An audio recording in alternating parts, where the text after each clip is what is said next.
Welcome back to Beyond the Comfort Zone Talking Shit with KING-KAMBUF. We are diving deep into the strategy room today, the part of the architectural practice that most designers, well, they never want to talk about.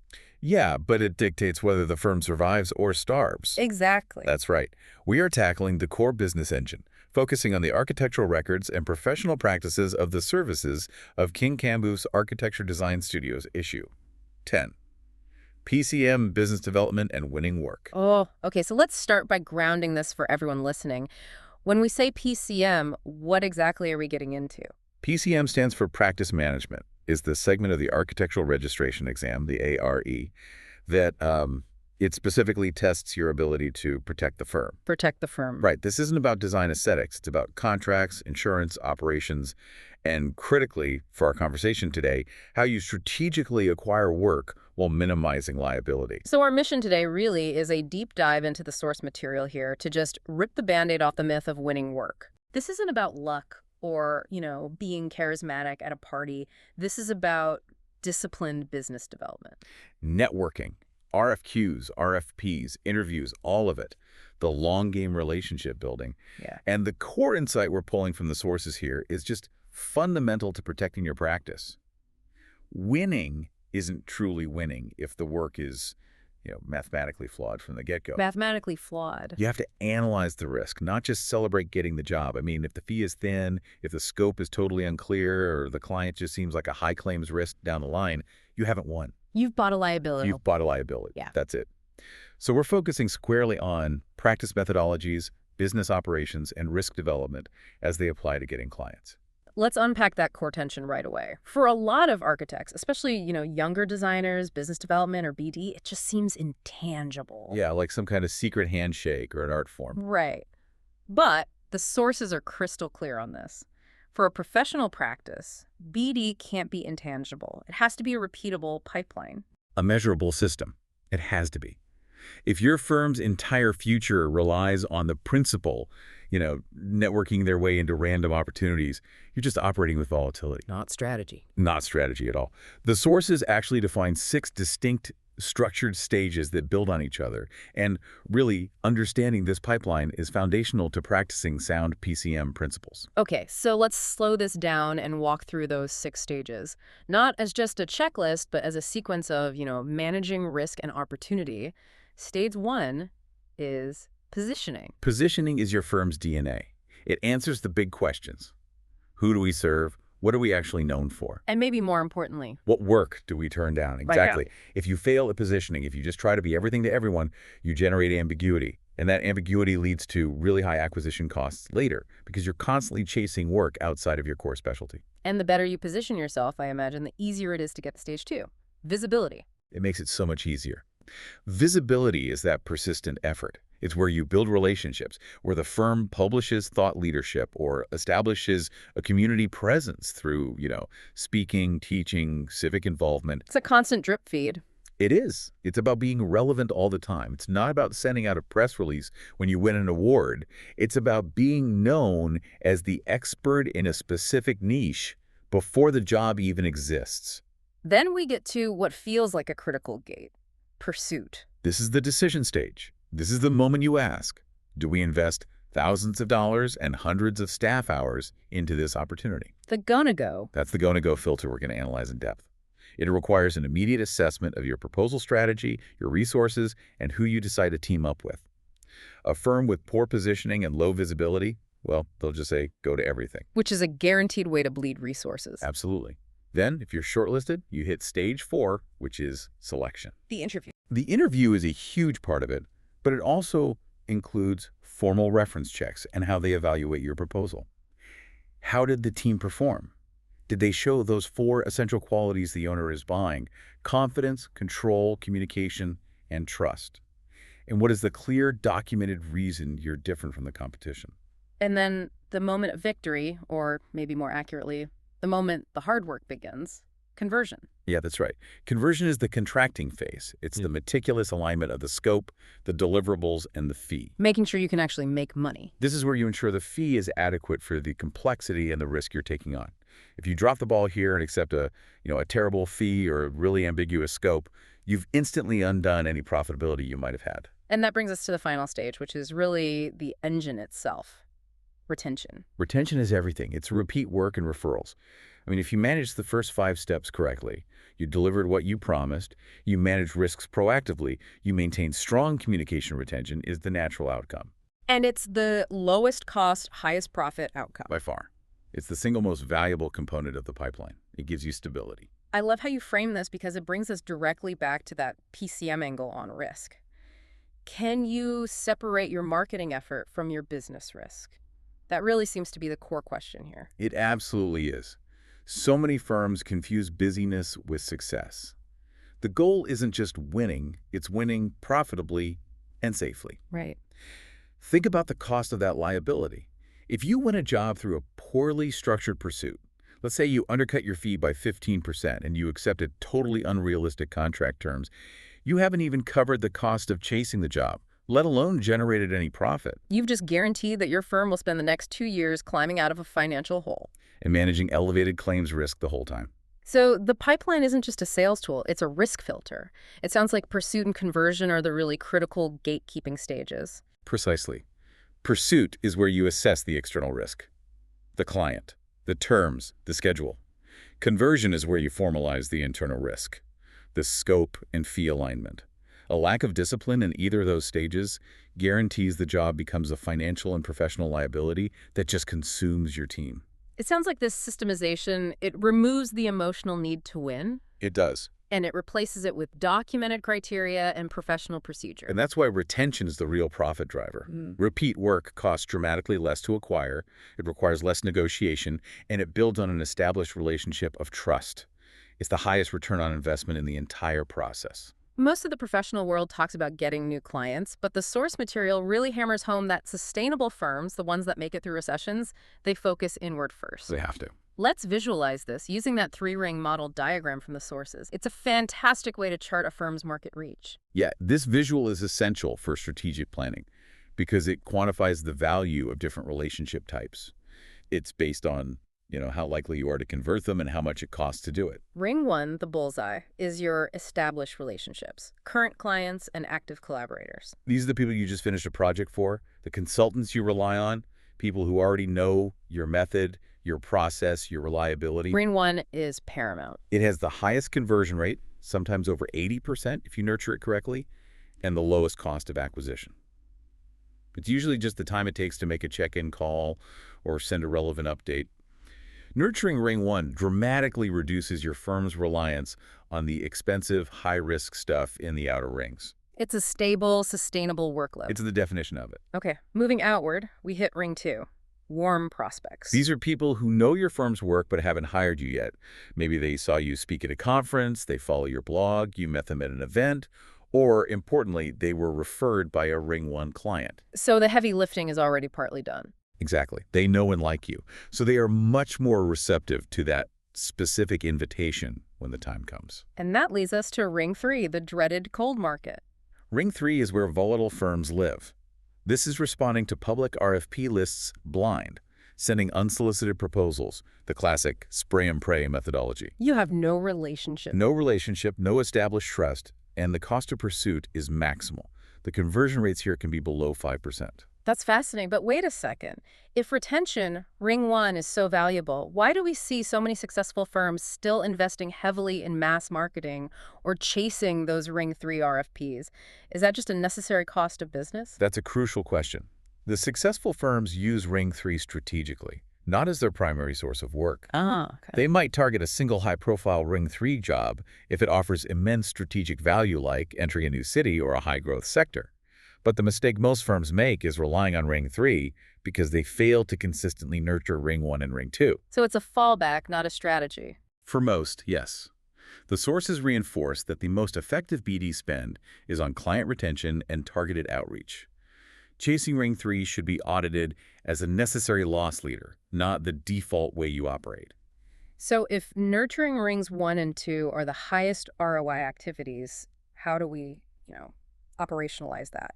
The sources provide a really great actionable tool, the 3-touch model. The 3-touch model, yeah.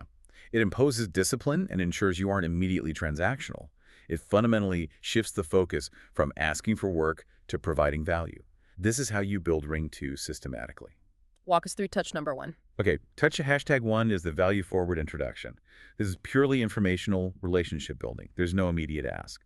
For example, you meet someone at a civic board meeting, and you follow up with a brief, personalized email referencing something you both talked about. You're establishing yourself as a resource. An expert who's listening, not a salesperson. I think this is a huge hurdle for a lot of professionals. They immediately want to send their portfolio. And that's exactly why they fail. Touch, hashtag 2, is where you really separate yourself. This is the relevant insight touch. You share something useful that connects your expertise to their specific goals. Like an article or... Yeah, it could be a short email about a new code revision that affects their properties, or a link to a relevant precedent study on energy performance goals they mentioned. It shows you not only listen, but that you are actively thinking about their problems. That builds genuine confidence. You're showing your expertise without sending them a bill yet. Exactly. And only after you've laid that groundwork do you move to touch hashtag 3. The specific invitation. The asked. The ask. This is where you might ask for a 20-minute coffee to discuss a specific opportunity, invite them to a project tour, or transition directly into a proposal conversation that you know they're ready for. The beauty of this is that by the time you hit touch hashtag 3, you're not in the cold market anymore. You're high in Ring 2 territory, almost Ring 1. You've skipped all the high-cost, low-yield drama. And this directly connects to your practice. Building Ring 1 and 2 drastically reduces the stress, the cost, and the volatility of constantly chasing those Ring 3 projects. It stabilizes your revenue and makes staffing much more predictable. All right, let's get into the nitty-gritty of the pursuit stage. We need to clearly define the 2 documents that drive this whole process, the RFQ and the RFP. This is absolutely fundamental professional knowledge. An RFQ, a request for qualifications, is about proving you're eligible. It's asking, who are you? Do you have the right experience, staff, insurance, and past performance on similar projects? So it's a filter. It's a filtration step designed to create a short list of qualified firms. And then the RFP, the request for proposal, is the execution plan. It asks, how will you solve our problem? What's your approach, your fee, your value? Right. It demands a deep dive into how you'll solve their specific problem, what your schedule is, and how much that complete solution will cost. But the major mistake firms make is treating the RFP like it's a design competition brief. The PcM approach demands that you treat that RFP first and foremost as a risk assessment document. You have to read between the lines. For financial and contractual jeopardy, absolutely. So what are the key signals? The red flags that a strategic firm scans for immediately when that huge document lands in their inbox. Okay, first, you look at the selection criteria weighting. How is the owner going to score the responses? If technical approach and experience are weighted at 60% and fee is only 10, that's a quality-focused client. But if the fee is 40%? If the fee is 40%, you know you are entering a fierce price competition, which raises your profitability risk right off the bat. And the procurement rules themselves? Huge. Public clients have to follow very strict rules. You have to use official RFIs or requests for information. Direct contact is often prohibited and can get you disqualified. Private clients have more flexibility, but you still need clarity. Next is a big one, a quantifiable financial BOM, the insurance requirements. You have to scan for non-standard limits, specific endorsements, or unusual risk transfer demands.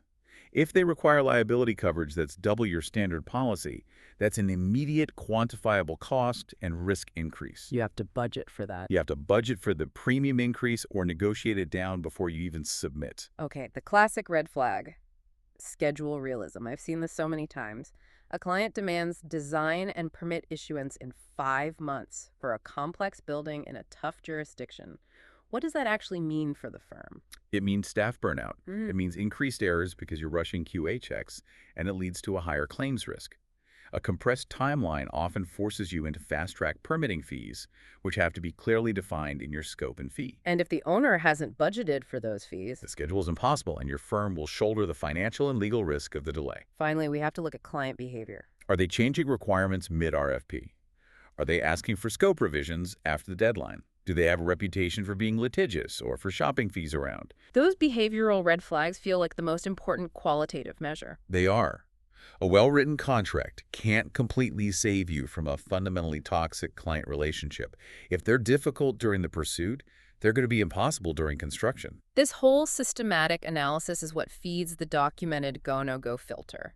This is the PcM brain in action, no emotion. Just documented criteria.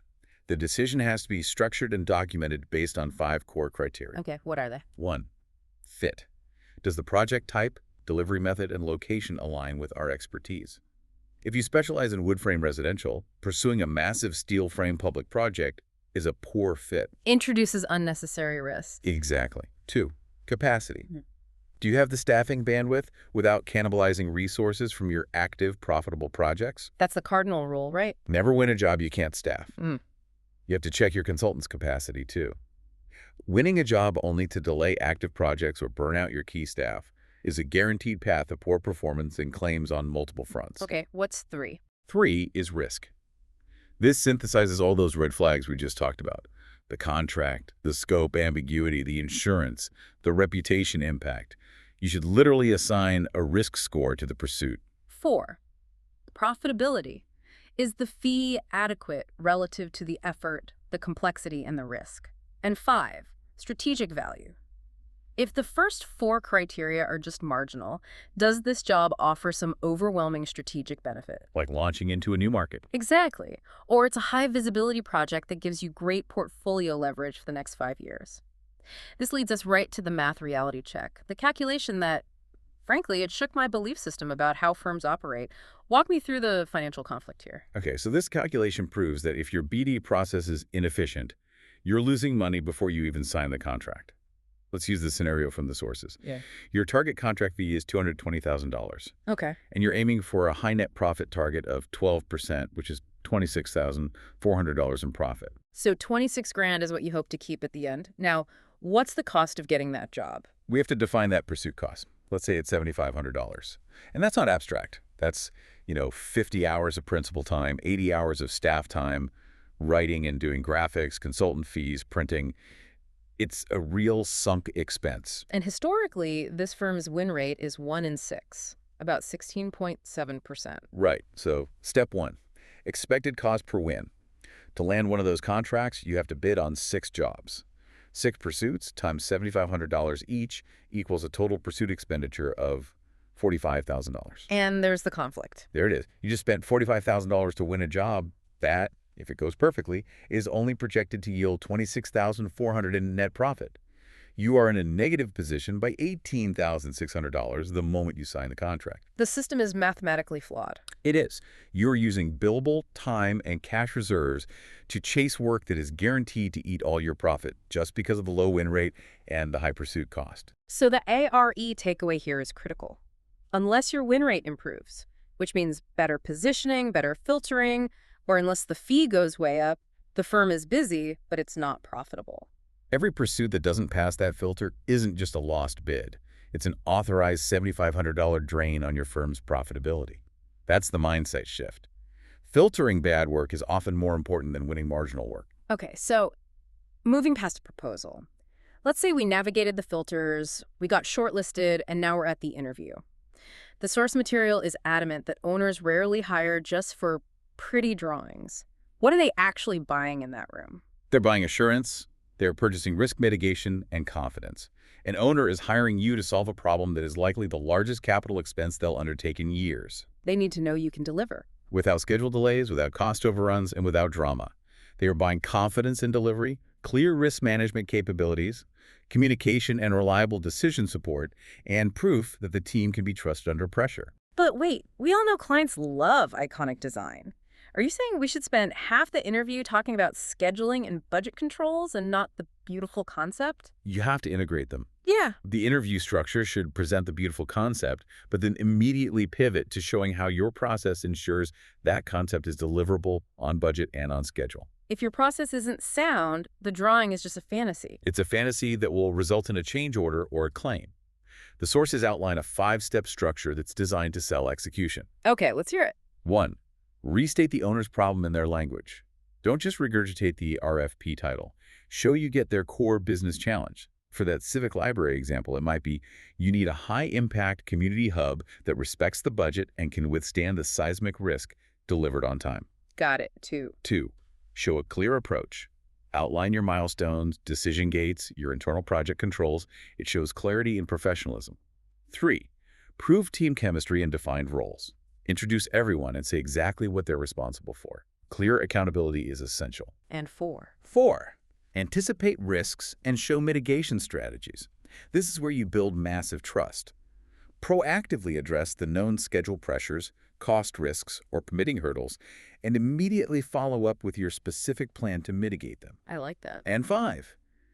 Close with clear next steps. Define what you need from the owner to move forward. A decision, a budget confirmation.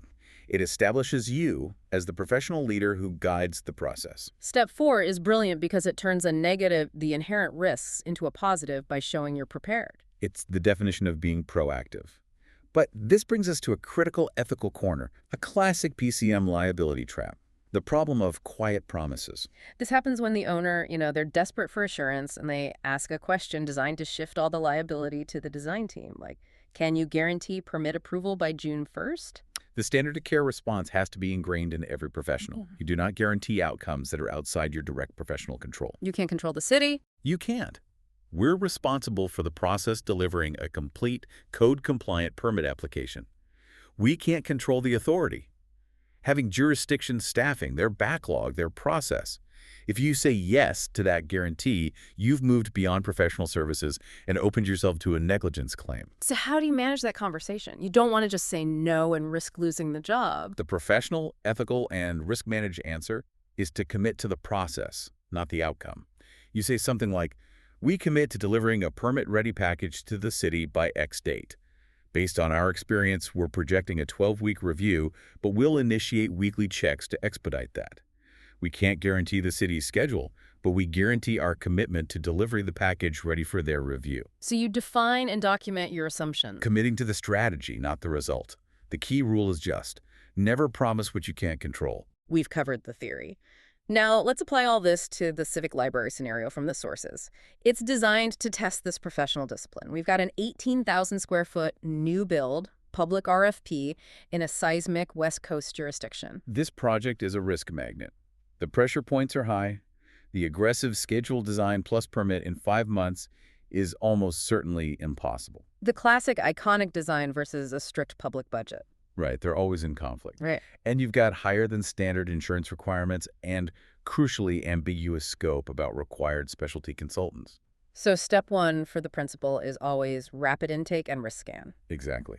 Day 1, before anyone does any creative work, leadership has to dissect the procurement rules, identify that 5-month deadline, flag the insurance requirements, and map out the deliverables. It's a technical audit of the document. And step 2 is that required, documented go-no-go meeting. This meeting has to be efficient but thorough. First, the capacity check. Can we even staff this? A 5-month design window means we need 2 senior production staff available now.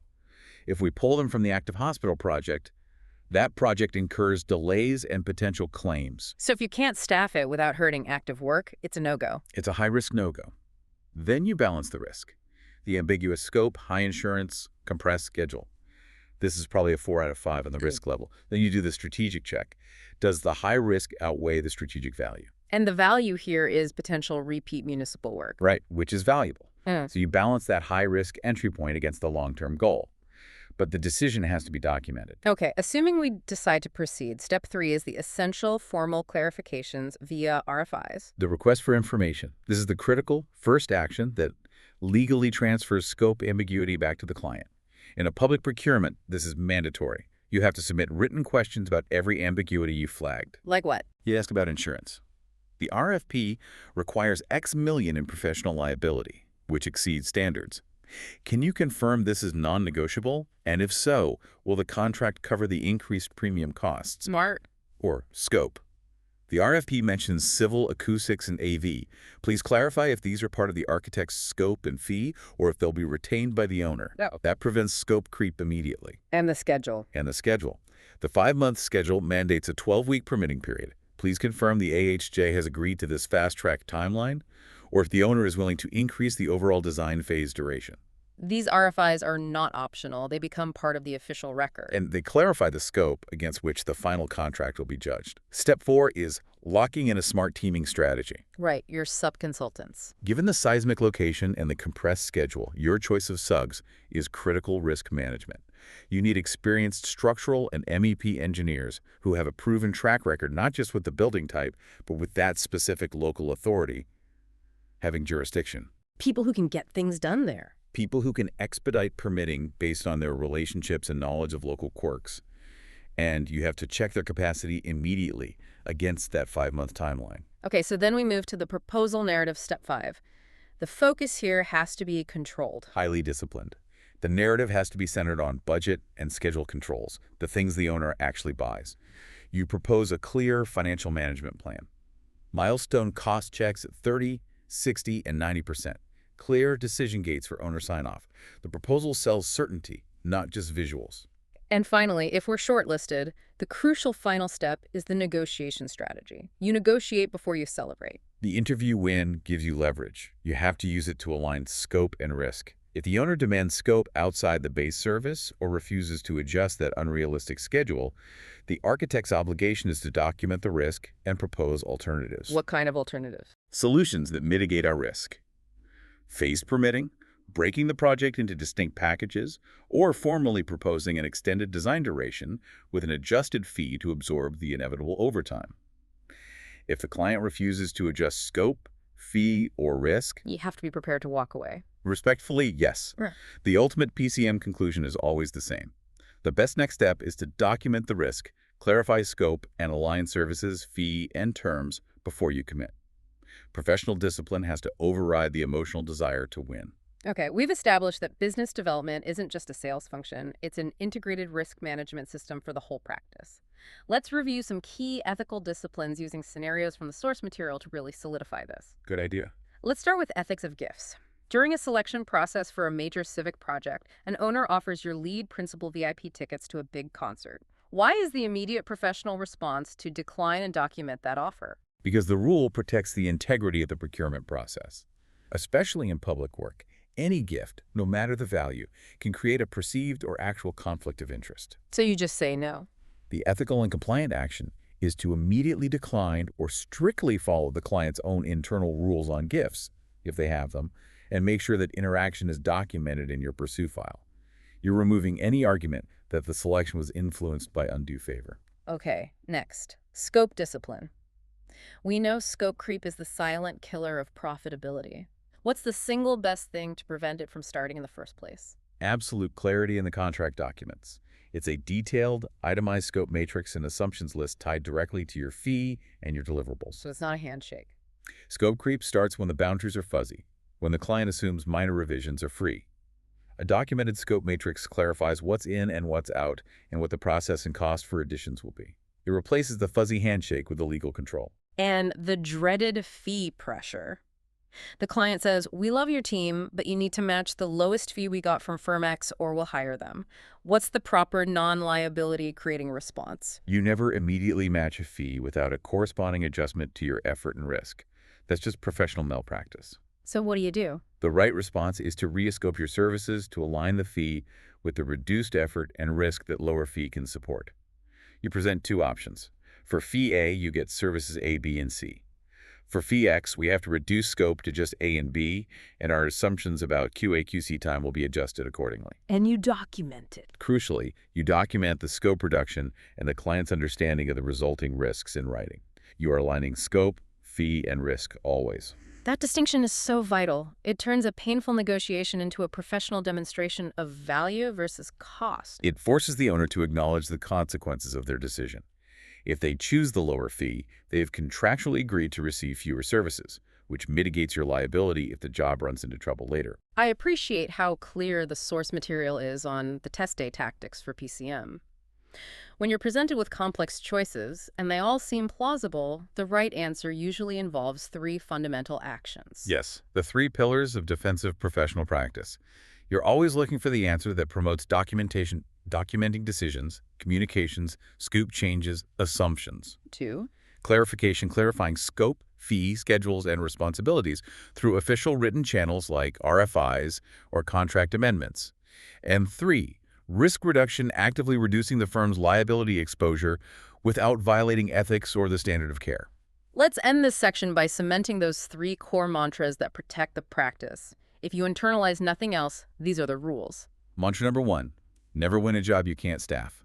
Capacity is the foundation of quality control, and quality control prevents claims. Mantra number 2, never promise what you can't control. This protects the firm from claims stemming from guaranteed outcomes, especially with municipal processes or third-party performance. And mantra number 3, the holistic rule of PcM. Align scope plus fee plus risk in writing. Always.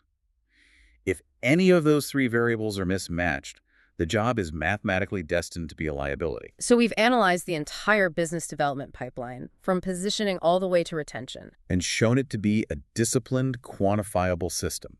One that prioritizes minimizing risk while maximizing the highest ROI work, which is always going to be repeat business and targeted outreach. It's a complete shift in mindset. You're moving from just being a reactive seller of design services to a proactive manager of risk, capacity, and financial strategy. And that brings us right back to the stark reality of that pursuit cost math we talked about. Right. We spent $45,000 in pursuit costs to land a job that only promised $26,400 in net profit. That pursuit deficit is the difference between a busy firm and a profitable firm. And a firm can't function long-term if the cost of sale exceeds the profit margin. So here is the final provocative thought for you to chew on. If that $45,000 pursuit was accepted, if it was a necessary loss leader to enter a new municipal market, how do you clearly define, budget, and limit the next strategic loss leader pursuit? You can't just say, well, we'll try again. You can't. You have to budget for that loss and treat it as a capital investment. And conversely, if that pursuit wasn't strategic, how quickly can you execute the changes you need? Better positioning, stricter go-no-go filtering, deeper investment in Ring 1 to improve your historic win rate from 1 in 6 to, say, 1 in 4, just to make the underlying math of your business actually work. The lesson is clear. Your professional practices have to start at the very beginning of the pipeline. Thanks for joining us for this deep dive into the business of architecture. We'll see you next time as we continue moving beyond the comfort zone.